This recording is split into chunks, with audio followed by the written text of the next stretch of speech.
और सुना है कि वो डांसर कैंसिल कर दी, तो इन लोगों का तो बड़ा नुकसान हुआ होगा। भाड़ में जाए उसका नुकसान, हमारा तो फायदा हो गया ना।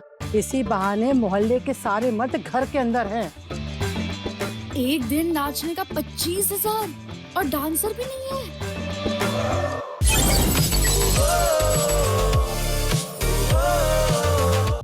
आपका सामान ले आई मैं, सारा। खुशी, हाँ। सारा सामान वापस ले आई मैं। माँ ये देखिए।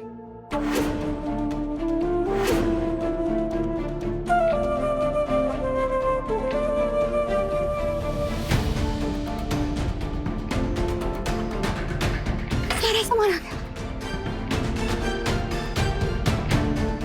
देखा माँ, हमने कहा था ना आद्या भाभी ले आएंगी।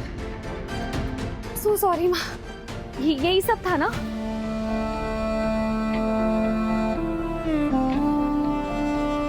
हमको माफ कर दो आद्या, हम कुछ ज्यादा ही बोल गए। बेटा, असल में हमारे पास ज्यादा कुछ है नहीं, जो है बस यही यादें हैं। ऐसा लग रहा था जैसे कोई हमारी जान निकाल के ले गया, इसीलिए हम ज्यादा बोल गए। माफ कर दो प्लीज प्लीज, आप माफी मत मांगे, मेरी गलती है। जब से पूछना चाहिए था ना। अब मैं हर काम में आपसे पूछ के करूंगी, प्रॉमिस। बार बार सॉरी बोलने की जरूरत नहीं है, तुम ले तो आई सब सामान, मेरी अच्छी बेटी। अब प्लीज रोना बंद करो, सब ठीक हो गया है ना।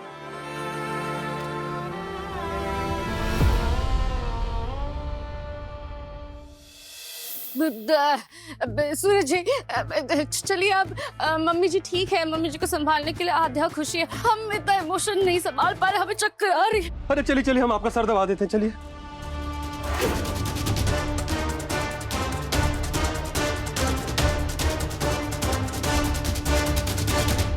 सोनम जी बात तो सुनिए। हम आपको बता रहे हैं, उस आद्या का कुछ तो करना पड़ेगा, नहीं तो एक रेपटा खींच के देंगे उसको। अरे वो हमको आके दिखा रही थी, वो सोनम पांडे को वो जानती नहीं है हमारा जलवा, ऐसे उसकी छुट्टी करा देंगे ना हम। अरे तो सोनम जी, आप अपना मूड काहे खराब कर रही हैं?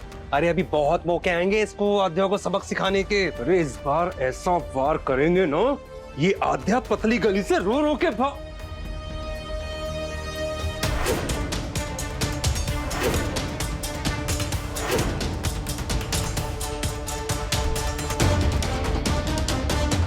अभी बाहर जो भी हुआ वो आपका काम था ना भाभी।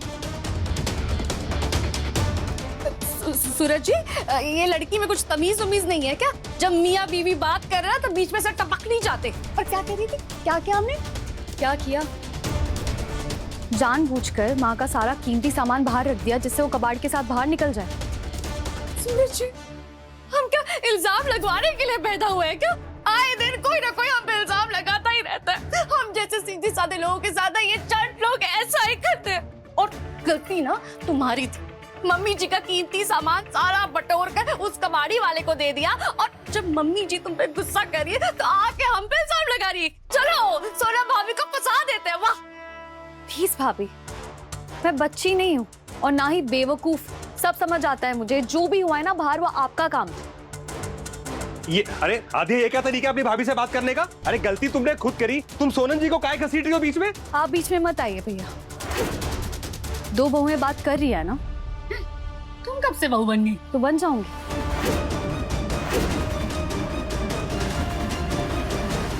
अच्छा, और सूरज जी बीच में बोलेंगे। तुमने तो चालू हमारे सूरज जी से किया था ना। सबसे पहला इल्जाम हमारे सूरज जी पे लगाया था कि वो चोरी और जुआ खेलते हैं। भाभी, मैंने कोई इल्जाम नहीं लगाया था भैया पे। जब वो इस घर से पैसा चोरी करके जा रहे थे ना, मैंने उन्हें देख लिया था। इसलिए बार बार कह रही हूँ कि मुझे कोई शौक नहीं है कि मैं भैया को झूठे इल्जाम में फंसाऊं। मैं सिर्फ शिवाई की मेहनत की कमाई बचा रही थी। और उससे भी जरूरी बात, आप मेरे साथ जो भी करेंगी ना, मैं बर्दाश्त कर लूंगी, लेकिन शिवाय, खुशी, मेरी बात खत्म नहीं हुई। और खासकर माँ, इन लोगों के साथ आपने कुछ भी उल्टा सीधा करने की कोशिश की ना, तो मैं चुप नहीं बैठूंगी।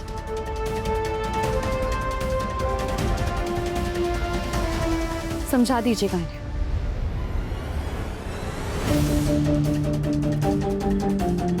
सूरज आप देख रहे हैं, दोनों बाप ऐसे ही है, अपने बाप बलदेव की तरह हमें सिंह मार के चली गई। अरे तो आप काहे परेशान हो रही है सोनम जी? अरे हमें पूरा भरोसा है आप पे। अरे ऐसी हजारों आध्या को तो यूं निपटा देंगी।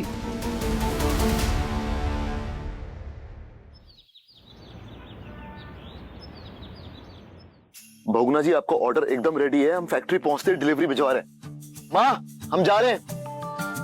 नहीं शिवाय, रुक रुक रुक, 2 मिनट रुक, बस माँ, टिफिन दे। बिल्कुल टाइम नहीं, हम रास्ते में कहीं खा लेंगे। अरे लेकर जाओ माँ, वो टिफिन लेकर जाएगा। अरे ओ आध्या, ये तुम्हारा खाना खिलाओ अभियान ना अपने घर पे जाके चलाना अभी। अरे तुम्हारे वो बलदेव सिंह चौहान की तो बेल हो गई है ना, तो क्यों रुकी हो तुम अभी तक? हाँ, अरे हमें भी बाहर जाना होता है, मुंह दिखाने लायक नहीं छोड़ा है तुमने। 4 लोग, तुम्हें पता नहीं है क्या क्या बातें कर रहे हैं हमारे खिलाफ। इतनी बातें हो रही है बाहर मोहल्ले में, हमें तो खुद पे ही शर्म आ रही है। भाभी, ये कौन 4 लोग हैं? नाम बताइए उनके। 4 क्या, 400 लोग हैं। आप 400 छोड़िए, 4 के नाम बताइए, हम जाके बात करते हैं। सूरज जी, देखिए आपका छोटा भाई कैसे बदतमीजी से बात कर रहा है अभी भाभी से। बदतमीजी कहाँ कर रहे हैं? आपसे नाम पूछ रहे हैं, आप नाम बताइए। अरे रुकिए, क्या बात करते हैं? शिवाय, अरे क्यों कर रहा है भाई ऐसे? आप तेरी भाभी है बड़ी, मत करना भाई, मान जाना भाई। अरे हम क्या कर रहे हैं भैया? हमारे घर के बारे में 4 लोग बाहर बात कर रहे हैं। कौन बात कर रहा है? हम नाम पूछ रहे हैं इनसे, आप नाम बता दीजिए, हम जाके बात कर लेते हैं। तुम्हें बहस करनी है हमसे? वापस मारना चाहते हो हमें? वापस गिराना चाहते हो क्या हमें? प्रिंसिपल मैम, स्कूल के लिए जब भी आपको डोनेशन की जरूरत थी तो हमने हमेशा सपोर्ट किया है। पर्सनल लाइफ में भी आपके जब फाइनेंशियल इश्यूज चल रहे थे तो बलदेव जी ने आपकी हेल्प की। आज हमारे बच्चे के साथ इतना गलत हुआ, आपने हेल्प क्यों नहीं की? नहीं मैम, हमें सब पता है, इसीलिए तो हम बलदेव जी से मिलने आए हैं। बलदेव जी बाहर गए हैं, बस आते ही होंगे। वो आ गए।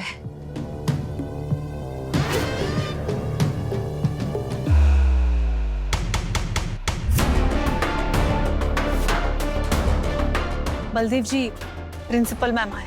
नमस्ते बलदेव जी। नमस्कार प्रिंसिपल, बैठिए। वैसे भी आप सरस्वती माँ के अलावा किसी और के सामने खड़ी हुई अच्छी नहीं लगती हैं। बताइए। स्कूल में विवान के साथ जो बच्चों ने किया, ये जानकर बहुत बुरा लगा। बड़ी लेट दुख हो रहा है आपको? इस बात को तो अब 3 दिन हो चुके हैं। हमने सुना आप अपनी उलझनों में बहुत व्यस्त थे, पर आज पता चला कि आपसे मिला जा सकता है। आप बस बताइए कि उन 4 के साथ क्या करें हम? एग्जाम्स चल रहे हैं, तो उन्हें फेल करा सकते हैं, नहीं तो उन्हें स्कूल से निकलवा दे और फिर उन्हें कहीं भी एडमिशन नहीं मिलेगा। पापा, लास्ट वाला ऑप्शन बेस्ट है। उन्हें ना स्कूल से ही निकाल देना चाहिए ताकि कहीं और एडमिशन ना मिले। देखिए प्रिंसिपल मैम, बच्चे आपकी छत्रछाया में पढ़ते हैं, पलते हैं, आपको वो गुरु माता मानते हैं, तो आपके मुंह से उनसे बदला लेने वाली बात अच्छी नहीं लगती। हम तो बस आपके बेटे को न्याय दिलाना चाहते थे। देखिए, बच्चे आपस में लड़ते रहते हैं, लेकिन हम बड़ों को उनके बीच में नहीं पड़ना चाहिए। लेकिन फिर भी अगर आपको लगता है कि हमारे बच्चे के साथ अन्याय हुआ है, तो हम आपको उसके साथ न्याय करने का एक अलग तरीका बताते हैं।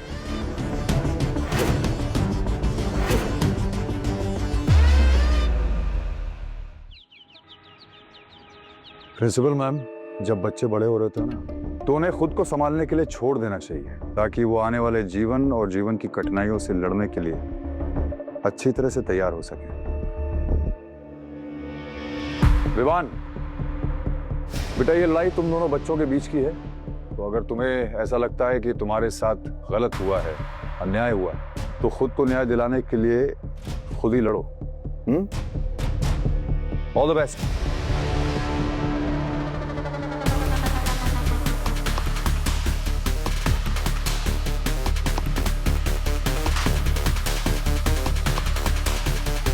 पान वाला, दुकान वाला और रिक्शे वाला भी, सबका मेरी बहन के स्वयंवर में स्वागत है।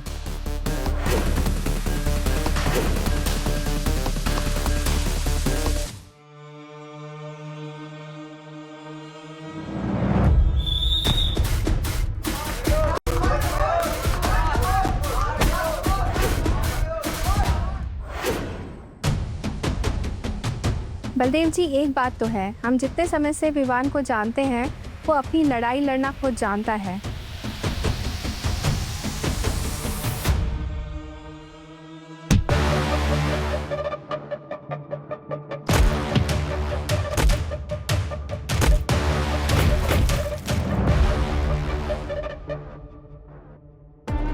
बलदेव जी,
आज के विनर है विवान।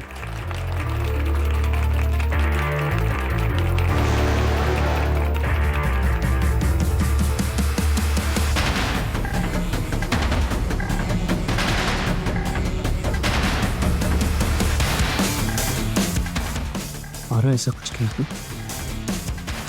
जान से मार दूंगा। I'm gonna kill you.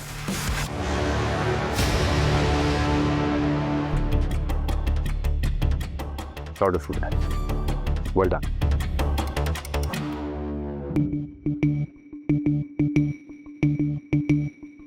अरे भैया वो सोनल स्पेशल गोलगप्पे लगाओ, एकदम इमली वाले, एकदम तीखा पानी वाले और चटकदार मटर वाले। चलो जल्दी लगाओ। भाभी आपका हिसाब भी बहुत ज्यादा चटक हो गया, जरा हिसाब देख लेते तो सही रहता है। कर देंगे आपका हिसाब क्लियर, क्यों टेंशन ले रहे हैं? हमारे खाते में लिख दो ना। ये देखिए भाभी, खाता लिख लिख के हमारी डायरी भर गई भाभी। अब आपका लेकिन हिसाब अभी तक नहीं हुआ, देख लेते तो हमारे बच्चे का भी। क्या आपके पैसे लेके भागते जा रहे हैं क्या हम? चुपचाप लगाइए। ठीक है भाभी, खिलाते हैं। गोलगप्पे वाला भी बेइज्जती कर रहा है। भगवान शक्ल की तरह किस्मत भी सुंदर क्यों नहीं दिए, नल्ला पति दिए। एक पैसा नहीं कमाता और ना ही हमें कोई जरिया दिख रहा है खुद पैसा कमाने का। अरे सोनम बहू, कैसी हो? अरे संतोष, जी भाभी। जरा 2 प्लेट हमारे वाले भी गोलगप्पे लगाना। अभी लगाते भाभी, ये लीजिए प्लेट। चलो ये अच्छा हुआ, आज सारे मर्द लोग घर में हैं। इस खुशी में मन किया कि गोलगप्पे खा लें चल के। हाँ दीदी, और ये नाच पार्टी आई कहाँ से है? सुना है 2 दिन से कन्नौज में कहर मचा रही है। अरे सुना है कोई फिरंगी डांसर है, दिन का 25,000 रुपया लेती है, तभी तो ये सारे मर्द उसके पीछे भागते हैं। दीदी कल का तो टिकट विकेट भी सब बुक हो गया था, पर सुना है कि वो डांसर कैंसिल कर दी, तो इन लोगों का तो बड़ा नुकसान हुआ होगा। भाड़ में जाए उसका नुकसान, हमारा तो फायदा हो गया ना। इसी बहाने मोहल्ले के सारे मर्द घर के अंदर हैं। एक दिन नाचने का 25,000 और डांसर भी नहीं है। भैया हमारी तरफ का ये सुनैना दीदी को खिला दो, ठीक है? हम जाते हैं, हो गया हमारा। हमारा हिसाब